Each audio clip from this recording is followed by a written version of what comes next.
Hi, David here of Lancaster Automart A2B, and here we've got a 2015 65 plate Vauxhall Corsa. It's a 1.4 turbo SRI VX line, and what I'll be doing in this video is just showing you some of the features it comes with and showing you the condition it's in.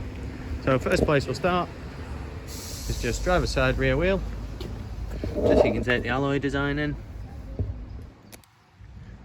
So as you can see as well, there's no curb in either. I'll just confirm that as we go around on each wheel. Down the side of the vehicle as well, see there's no dents, no scratches, bodywork's in very nice condition. Also just got your SRI badge in there, and no curbing around this wheel. Then onto the front, got no issues at all around the front. Show the bonnet as well, we've got no stone chips anywhere. And if there is, they're so small they can't be noticed. And then again, we've got no wear or tear on the passenger side front alloy. There's no scratches or dents, nothing obvious anyway.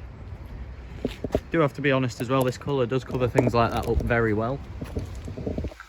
And then onto the last alloy, there is a tiny little bit of curbing on that one, but that's the only wear and tear I've seen so far. And then onto the rear, we'll just make sure the vehicle's unlocked, and then we'll pop the boot open. So you do also get your turbo badge in. So into the boot, I've already put the seats down, just to show you what it's like space-wise. So they don't fold completely flat, but it really isn't far off. And then underneath the boot floor, you do actually have a flatmate repair kit there. So that works exactly the same way as your normal tyre inflation kits. And we'll just pop the boot shut. And we'll jump into the front. So just before we get too comfortable there, just show what the rear's like. So with the seats down, you can kind of see now a little bit how much space there is. We'll just pop that up. So you can see again the seat design. There is actually a remarkably good amount of space behind the seats.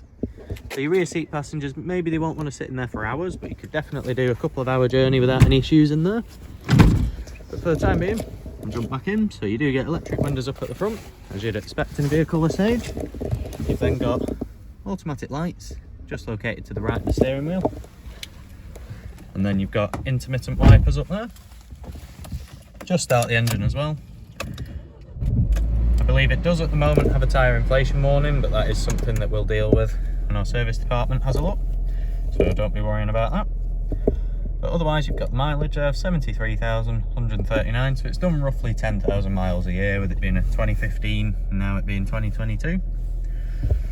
So on some of the features inside them, so you do get some sort of radio controls here, so you've got your source, you've got your volume, and you've got some dedicated phone buttons there.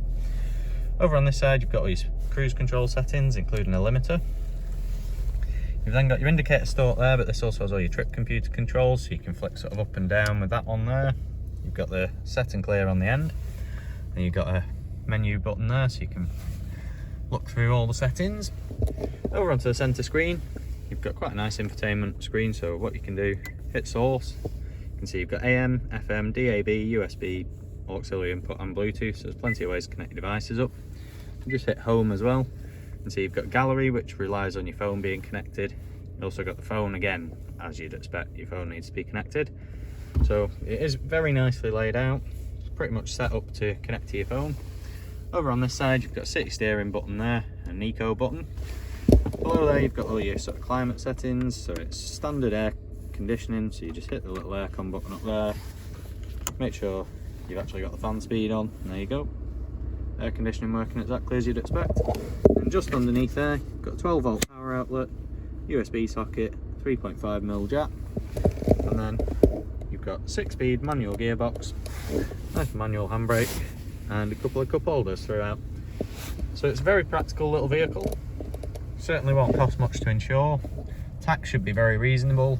Fuel consumption should be great. So it should be quite an economic yet enjoyable car to drive, especially with it being the SRI model with slightly sportier suspension. It should actually be enjoyable. So if there is anything I've not covered in this video, or a little bit of extra info you want, don't hesitate to get in contact or even request a personalised video. We'll be happy to send one across. Otherwise, thanks for watching and take care. Bye.